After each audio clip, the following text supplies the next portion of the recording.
Jakarta/Tokyo. Finance leaders from the group of 20 major economies will likely warn on Friday that rising inflation and geopolitical risks could threaten a fragile global recovery, as the crisis in Ukraine and the COVID-19 pandemic's fallout cloud the outlook.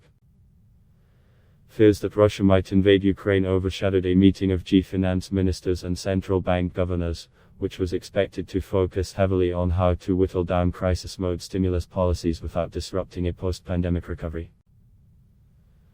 In a draft communiqué seen by Reuters, the finance chiefs from the world's leading economies pledged to use all available policy tools to address the impacts of the pandemic, while warning that future policy space was likely to be narrower and uneven.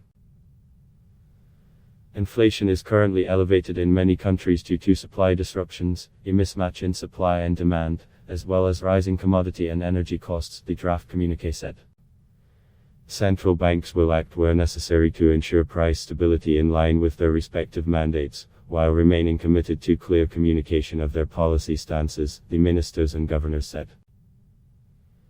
The draft statement contained no direct reference to the crisis on the Ukraine-Russia border, saying only the G will continue to monitor risks, including those arising from current geopolitical tensions.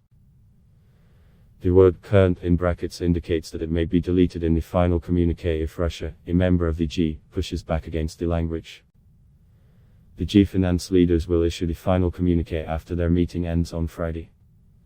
The talks were held both virtually and in Jakarta. The diverging pace of recovery from the pandemic is complicating the policy path for central banks.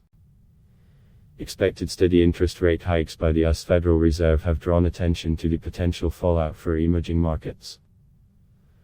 While cases of the Omicron variant of COVID-19 are receding in many wealthy countries, they are still rising in many developing nations, including host country Indonesia. The G finance leaders are expected to voice support for ensuring timely and affordable access to COVID-19 vaccines, therapeutics, diagnostics and other medical supplies for low and middle income countries, according to the draft communiqué. Adblock test why.